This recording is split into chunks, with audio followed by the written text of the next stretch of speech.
Mic check 2 1 2, bitch.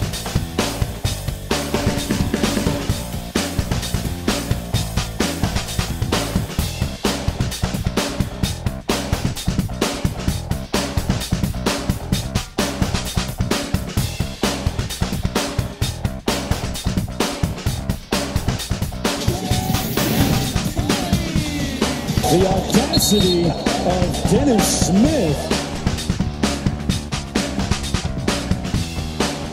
Oh my God! Oh! Shut it down! Let's go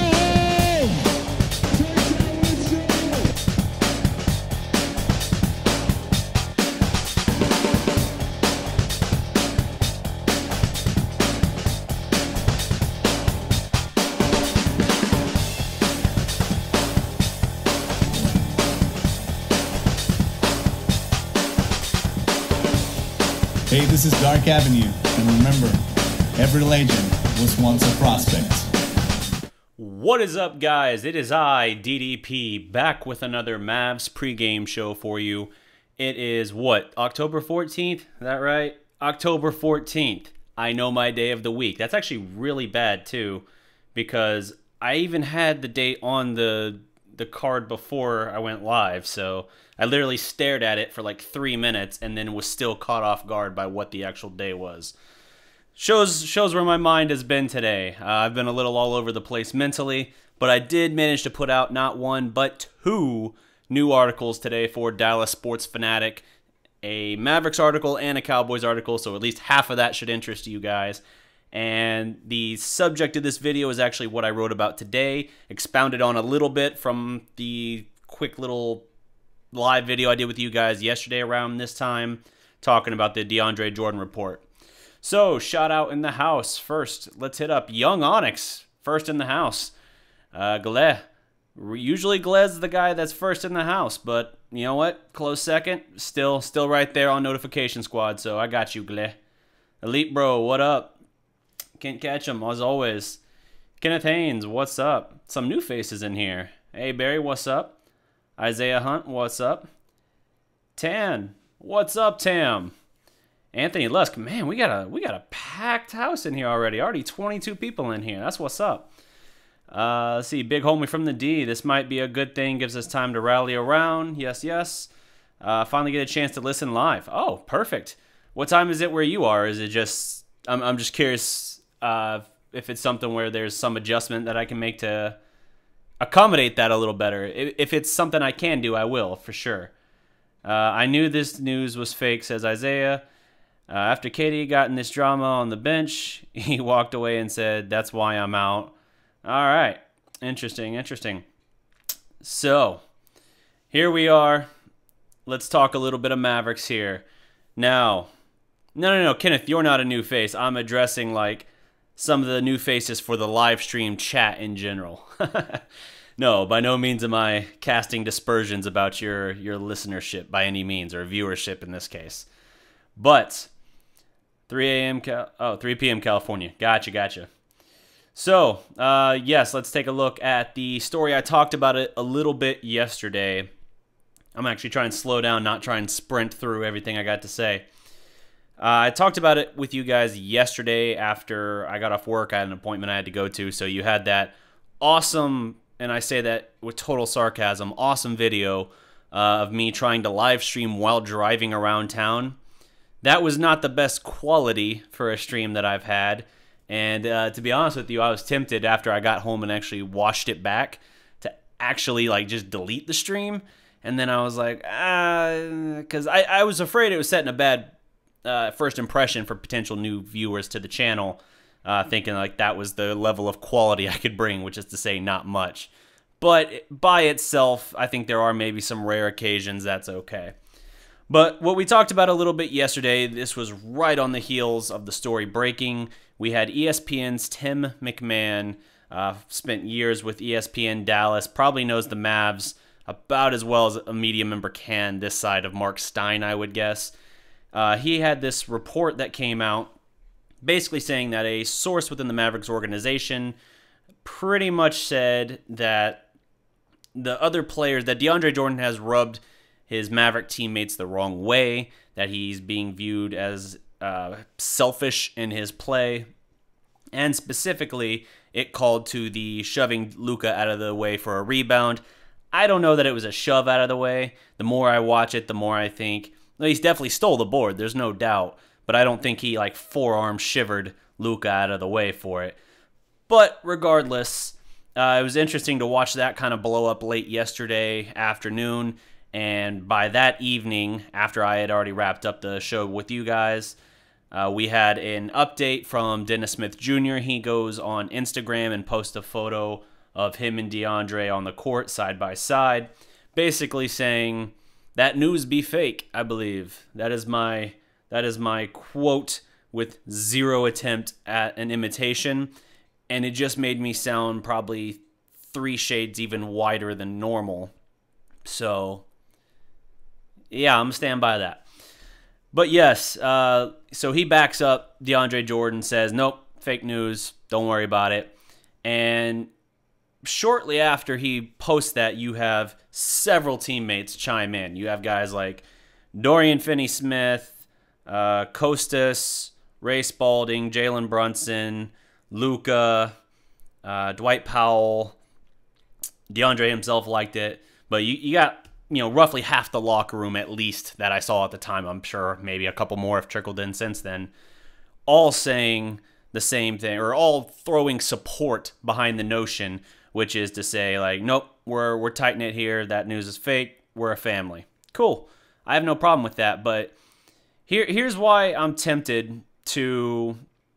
Here's rather why I'm reluctant to cast it aside. Yes, I did forget shoddy. Yeah, I forgot the shoddy part of the quote for sure. For me, what is tough to set aside is the whole part pertaining to the source itself. Now, we don't know who...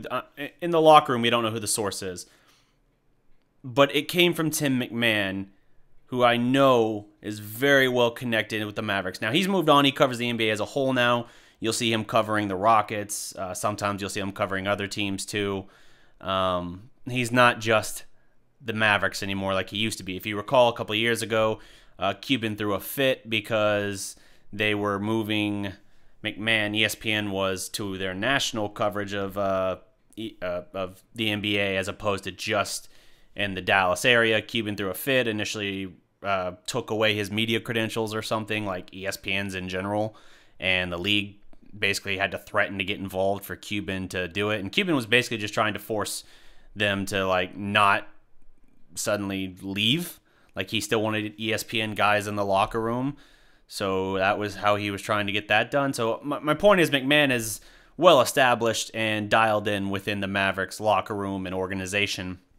And so him putting out this report really caught my attention. It'd be one thing if it was Joe what's-his-name that I don't know who is, who just happens to be someone who goes into the locker room after games. But this was probably one of the 2 or 3 loudest voices I would listen to in that occasion with such a story. And it doesn't make sense from the regard of, if Tim is making up the story, which, you had Cuban himself come out later after the Dennis Smith Instagram post and say, it's nonsense, it's ridiculous, it's not even a story, it's not even happening. Daryl Armstrong, assistant coach, posted a video this morning basically saying the same thing, saying DeAndre's a great teammate, great influence on these young guys, works hard, blah, blah, blah. Rick Carlisle was talking about regarding the claims of him not being, I guess, him not helping out enough defensively, not showing the effort, basically citing that, hey, we're top 5 in defensive rebound percentage and points allowed in the paint. So that's what he points to, saying that, hey, it's working. Everything we're doing is good. But here's my problem with that. That all sounds nice, but what did you really expect them to say? Like, did you think that they were going to come in and say, yeah, this has been nothing like we anticipated. We are very frustrated and disappointed, but hey, 13 games or whatever into our season, let's already throw the locker room into complete disarray and risk everything. Literally a $23 million investment. Let's just risk that now when we've already said that our goal is to still make the playoffs this year. You're just sabotaging that if that's what you do. By the way, guys, if you don't mind, take a moment, like this video. If you're new here, if you're not already subscribed, subscribe, ring that notification bell, join the notification squad. We are growing this thing. Short aside here, last I checked, we were like 12 away from 1,500 subs on YouTube. That's incredible, guys. I appreciate, you have no idea how much I appreciate each and every one of you tuning in, even if we don't agree on things and we have a little bit of a debate. Honestly, I don't think of that as a bad thing. I think it's healthy discussion, and I am not afraid to admit if I'm wrong. So it's possible to change my mind. Just ask Max. The handful of times he and I have been on opposite ends of the spectrum, more often than not, he's so well dialed in, I tend to think like, I didn't think of it that way. So by all means, I want to grow this thing as big as we can. That sounds, thank you, Adam.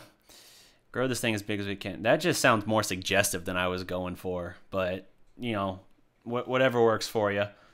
But yes, we're going to try and grow this thing. If you can, just take that moment and do that. Flip Gordon. Oh, my bad, bro. Anyway, so, I mean, what would you expect the Mavericks to say in that situation? You know, it was always clear to me they were going to have DeAndre's back because it doesn't make sense to risk the investment and the season for something early on. And winning solves a lot of things. This was, if you watched the video yesterday, a big part of what I talked about wasn't saying, yeah, DeAndre's selfish and look at him stealing rebounds from Luka. I didn't talk about that because we've already discussed that previously. And Daryl Armstrong's video on Instagram, I watched part of it. I think I watched about a minute or so of it to get the gist of what he was saying, but I was heading into a work meeting. But yeah, I don't think that winning solves a lot of things, but a lot of what I talked about yesterday was specifically related to what I feel is a lack of effort defensively from DeAndre. And based on the comments and reception that I was seeing from you guys, a lot of you agree. A lot of you are seeing the same thing. And I'm not trying to trash DeAndre either. I'm really not. Part of this is just they have to adjust and build chemistry. Like, DeAndre will be a bigger threat for the Mavericks. As far as the pick and roll, that's one thing people point out that he's not. He doesn't have good rapport in the pick and roll right now with Dennis or Luka.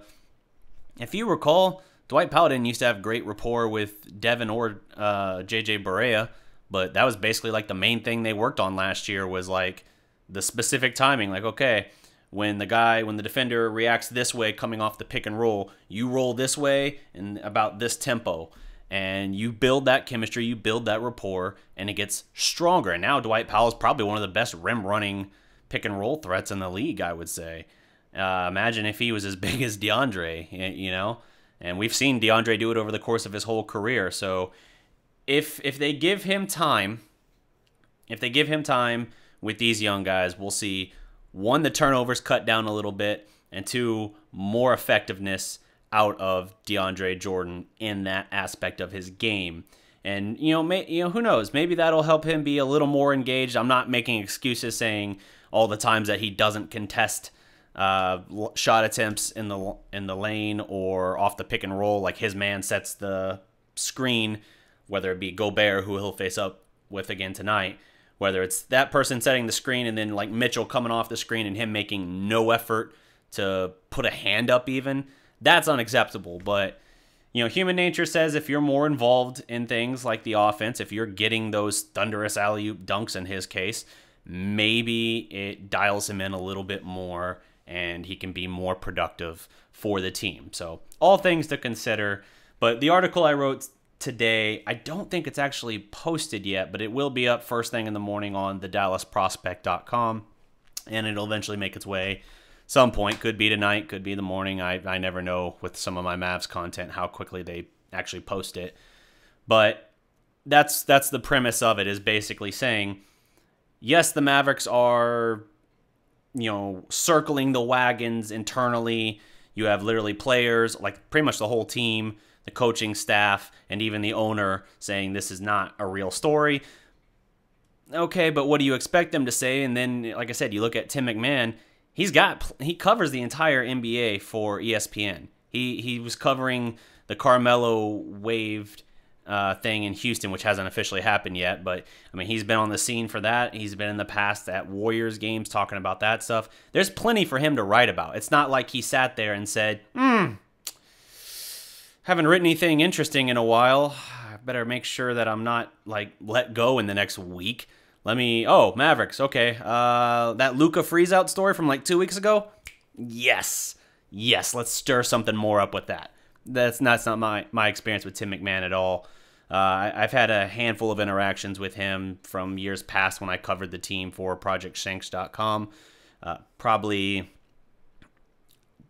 12 to 15 games I covered in a 2-year span, just single game stuff. But any interactions I had with him and anything I've ever seen of his career, I never, ever would suggest that that's the vibe at all I get from him.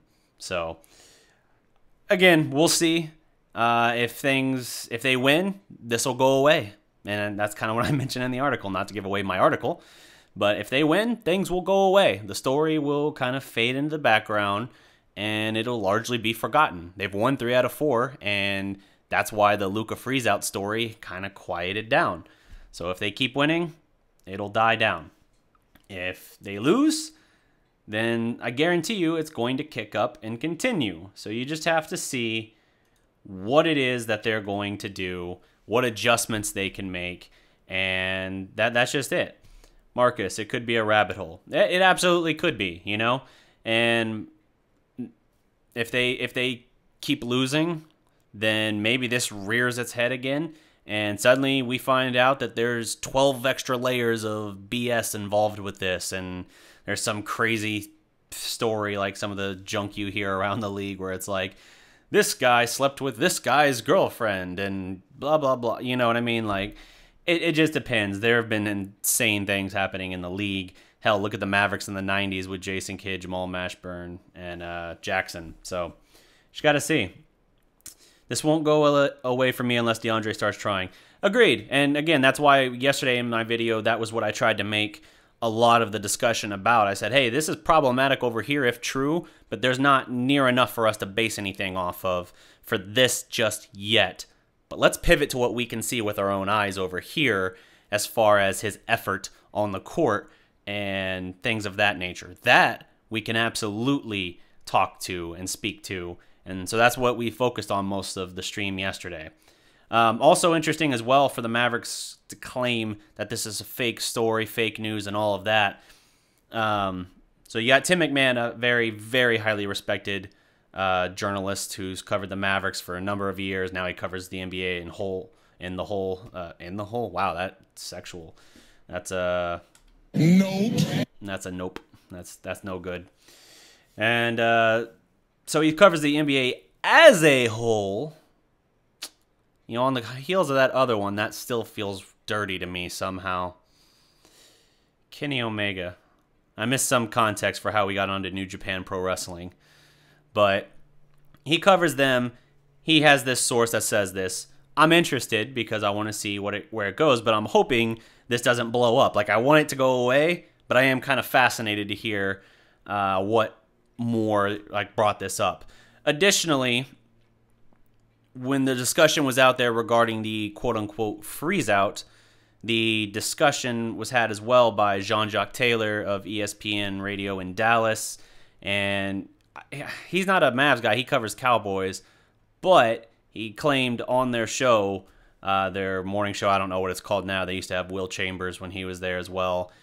He's no longer with them now. I think they have Matt McLaren, I think. I don't know what their new show is called, but I was flipping through and heard him talk about it, Jacques, and he was basically saying that he has a source within the Mavericks saying that not to the dramatic description that was portrayed, but that there is some kind of internal thing that you could classify as a freeze-out, and that you can see certain guys have certain benchmarks or incentives that they're targeting, and you can see it in their body language on the court when little things happen, whether that be a rebound or something like that. And if that's the case, man, you gotta snuff that out as a coaching staff, because and I think that's for the record, I think maybe that's part of why that discussion was had internally. You know, we know Carlisle talked about that internally with the team while calling it not a big story, talked internally about it, and like, yeah, we discussed it internally, but, you know, it's nothing. Well, if you had to talk about it, isn't it something? I don't know. Again, there could be layers to this. Personally, I'd rather it go away, but I understand why people are curious, and, you know, hopefully people understand I'm not trying to, like, keep this in the public eye. I'm amazed I'm still having to kind of explain that. Like, no, I'm not trying to, like, manufacture something and put it out there in the public eye to talk about for this. I'm just talking Mavericks, and this happens to be the big storyline, the big discussion around the team right now. If Dirk stubbed his toe and fell down while farting, that would be my story, apparently. Like, it's just, we just talk about what the current discussion is. Why did I go to that visual of an image? Wait a minute. Oh my God! Oh! Shouting that as he falls. Shut it down! Let's go home! Hey, Says, what's up? Teflon Breed, what's up? Let's see here, trying to catch up a little bit on the comments. I saw you guys have been rolling through. Make sure if you want to catch my eye, tag at the Dallas Prospect. It highlights it orange for me, and I can see when you guys are talking to me. You know, I don't have a graphic up there. Let me bring up the... let me bring up the chat for you guys here. Let you guys see yourself on there. Too much blank space next to me. It was throwing me off. But yes, tag at the Dallas Prospect. It will allow me to actually see what's going on and keep up with specific questions or comments that you want me to address. So, let's see here. Ranger King won't go away from me unless DeAndre starts trying. I agree. Still trying to figure out where Kenny Omega came from, Isaiah. I don't think I bear any resemblance there, but who knows. I win easy. If so, then what is the root cause? I don't know what the root cause is, and, you know, truthfully, we might not ever know. If they win, this goes away. If this turns really bad and we start finding ourselves with some kind of situation like Rondo or Lamar Odom or something like that, we'll hear more.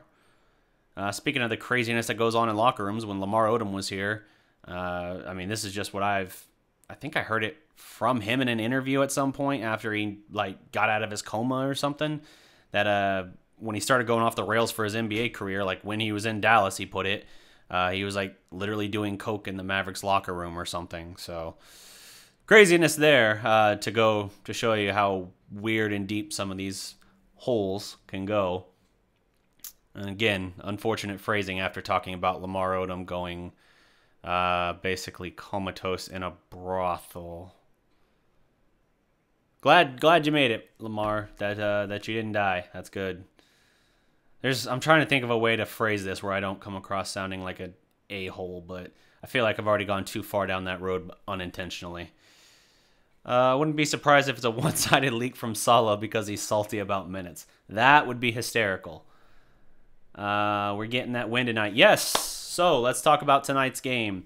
Now that I've spent 25 minutes approximately talking about the article itself, let's talk about tonight's game against the Utah Jazz for the third damn time in like 14 games. What the hell is that about? Like, couldn't you have given us, I don't know, who's a really, really beatable team that would be really nice to have gotten 3 times in 14 games instead of Utah? Can't say Knicks because we messed that up.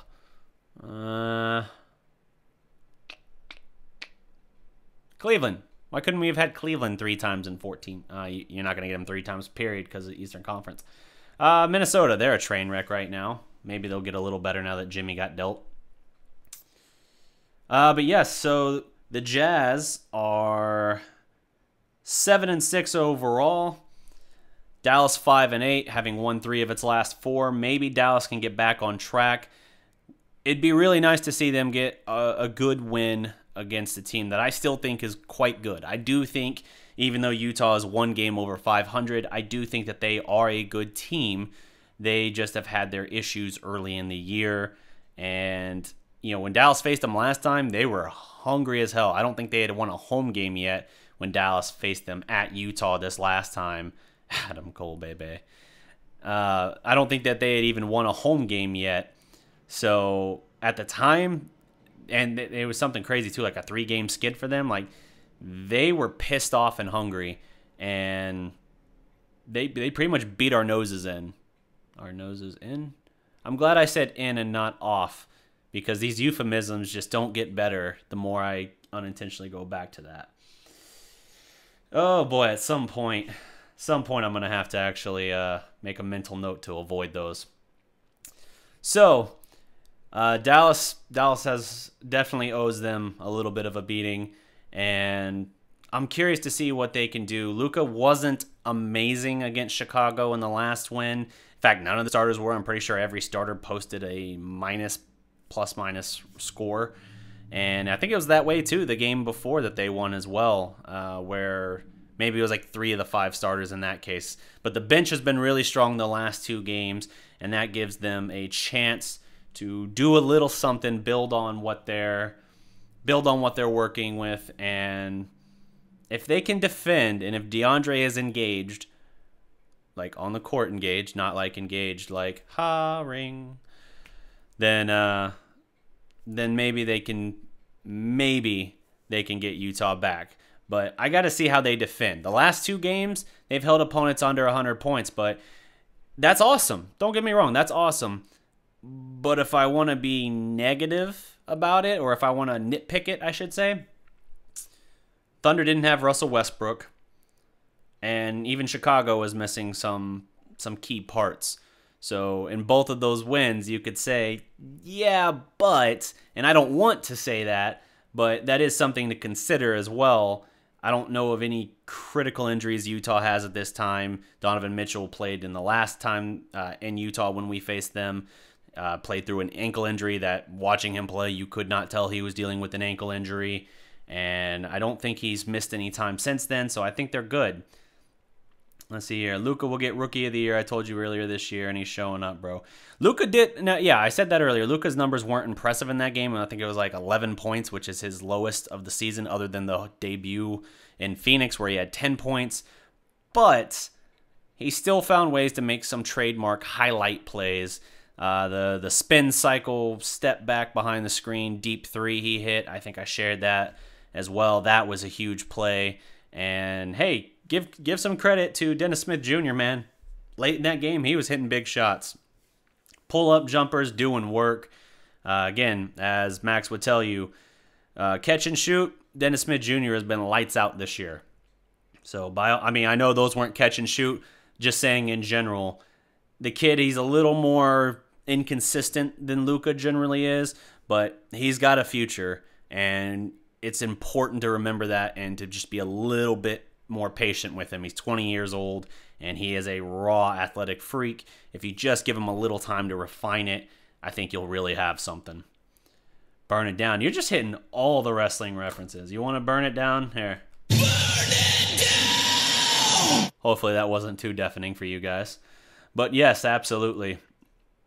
Jingles is coming to steal our souls. I like it. But yes, so Luka, looking at my article last week, he's definitely the front runner for sure for Rookie of the Year. If you compare him to, I know Trae Young's had another big game since then. I don't know what his current stat line looks like. But I know at one point Trae Young, when I wrote the article a week ago, had like a 27% from 3 mark. And Luka at the time was 40%, 48% from the field for Luka. And I think Trae Young was like 43% on regular field goals. But it was just staggering. The one thing in Luka's game, other than getting a little better on defense, continues to be, I would say, the turnovers. That ratio is not quite right. Nick Van X had a great video he did on YouTube from Locked On Mavs podcast. He basically documented at the time broke down like all 50 of his turnovers to that point on the season. Really was a cool watch. They do great work over there for sure. Let's see. What other coach would we sign? Blatt? Only 9, LOL. Only 9 what? I never know if it's in reference to me or not. But we'll see. We'll see what the team can do. I'm optimistic for tonight. Maybe I shouldn't be, but I am optimistic all the same. I feel like this is a team that might be kind of starting to gel a little bit. The defense has been better the last 2 games. Dodo is really making a solid case for him getting more minutes. And his numbers weren't huge in Chicago, but defensively I felt like he had a strong game. Certainly made it harder for Levine to do some of the things he wanted to do. And that's something. It's improvement. It's better in terms of field goal percentage allowed than what we were getting out of Wes Matthews. Let's see. Only 9. I don't know. Something on stat line. Say it ain't so. Tatum killed our Mavericks. Second team. I'm looking forward to what Harris. Yeah, okay. Yeah, interesting. DeAndre Ayton overrated. He put up his stats in blowouts. Okay. I haven't watched Phoenix closely since we played them, so I'll have to examine that for sure. But he's still got numbers, and when you're in Phoenix and no one's paying attention to your actual play or when you're getting those stats, they're just going to look at the box score, it seems like. But yes, let's see here. So I've been going about 30 minutes. Oh, 9 likes? Come on, guys. Let's fix that. Let's definitely fix that. If you're watching this video right now, hit the like button. If you haven't already, subscribe. That delivery of subscribe just made you unsubscribe, didn't it? Trying. But what can I do? Damn it. Yes, Dennis Smith Jr. has been balling. Need him to get after Donovan Mitchell. Tired of him showing out. Absolutely. Absolutely. There is plenty of room for growth for him defensively. He has an ability. I think he flashed a really good ability last year for getting steals, active hands, and I don't think we've seen as much of that this year. And I'm not sure why that is. I really want to see him be more active and try and improve his defensive prowess for sure. What time's the game start? Let's see. I believe it's 7:30. Let me verify that right now. Yeah, 7:30 in Dallas. Hey, Dennis, what up? I was here a few streams ago on a new account I made. Mav0 is me. Just thought I'd mention that to prevent... Oh, no. Yeah, I saw your message after the fact that that was your new username. Yeah. No worries at all, buddy. I know it's you. Dennis has a Dallas Prospect shirt all the way in the Netherlands. So you guys that all enjoy this content... Oh, look, there he is as Mav0. You guys who enjoy all this content, just something to think about. Goodbye and good night. Bang. Another, I feel like, Diamond Dallas Page reference in that case. I don't have a drop of that because I'm afraid if I lean in further to the DDP thing, people are going to really start questioning me. So, thanks for tuning in for sure, Isaiah. But, yeah, if you guys are interested, we got Dallas Prospect t-shirts. It is the city line or city skyline logo up here. Wait. There it is. Up here above my head, with a banner over the front. Let me just throw that up on the stream. Let you guys see the actual logo. One sec.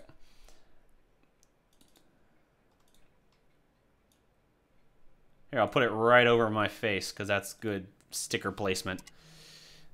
So you got this design here in like a vinyl shirt design. We sell them for $15. Don't even worry about shipping. If you want a shirt, by all means, hit me up. DM us on Facebook or Twitter or whatever. We can hook you up. Probably helps if now I remove the sticker from my face. Hi again. And as you saw at the very start of the stream as well, we are going to be rolling out a new Luka Legend 77 t-shirt.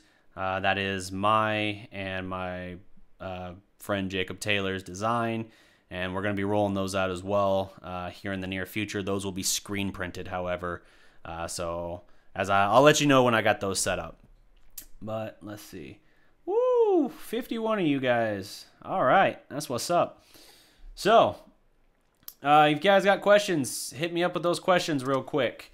I'm going to absolutely do what I can to answer those questions. I got just a few minutes left here in this particular stream. Hell, if you want me to hit one of these soundboard things, absolutely we'll do it. Let's see. We can be dramatic. That design looks cool. Ah, thank you. Yeah, so that's definitely something that we're going to try and do. We're going to try and expand a little bit of the merch store a little bit. I'm going to actually try and release a merch store as well. As we try to grow Dallas Prospect, our focus is going to be shifted on to other things that we can do as well. I'm still going to continue giving you guys the best Mavericks news, the best Cowboys news that I can. Hell, I'll even continue talking college football if you want to listen. But in addition to that, I am partnered. I've mentioned this before. I'm partnering with Dallas Sports Fanatic, who I write for. I'm going to partner with them to do my retrospective series, and we're going to basically create this small team of 3 to 5 people probably to film, edit, and basically roll out my retrospective series. It'll still be my creative vision. So some of you guys saw some of that test footage. I think some of you did a while back. So if you want to support the production of all of that, absolutely, Patreon's an option. I always feel weird mentioning and plugging. Here, let me not talk through that drop. There it is.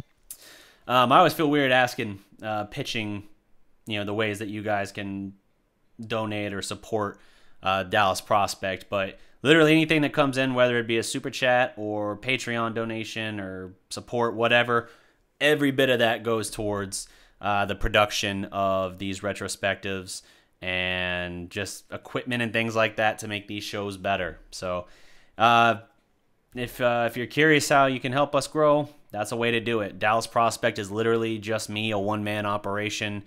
I have some great contributors who chime in from time to time as well. Max himself is one doing the NBA scouting report. He'll do that from time to time for us, and Annie will jump in on some Mavs fast break shows with me. So that's basically how we operate. And other than that, the day-to-day grind, the business side of things, just me trying to figure it out. Can someone fill me in on what happened with KD or something?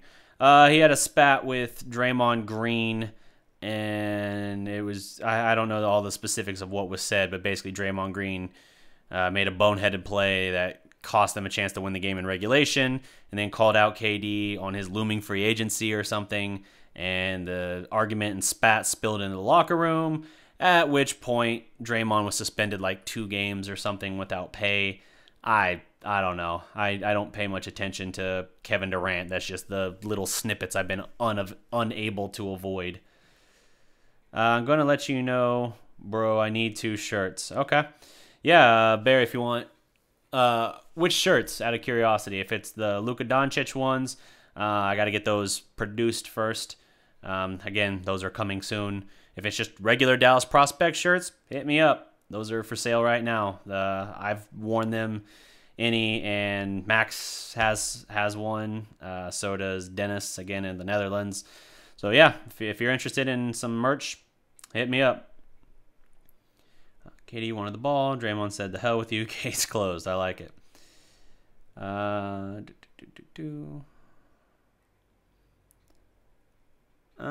Also, I'm a prolific free agent finder. Yes, that is true as well. Absolutely would be true. But anyway, well, that's going to do it for my time on this show, guys. I appreciate all of you for tuning in. I've already kind of done my general spiel.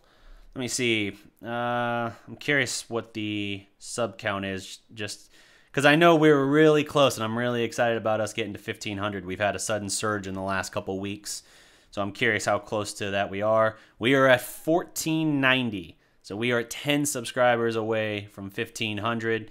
That's a really cool milestone. We should definitely try to grow and hit that mark if we can. And if you're on Facebook, like the Facebook page. I think that one's like 15 away from 1,300 likes or whatever. So it's always growing, man. As we build this community, I'll be able to bring out better and better content for you guys. And I'm working on some things, but I've got some things that I'm working on. And as I'm able to build up Dallas prospect more and more, I'll have more leverage to do some of these things that I want to do.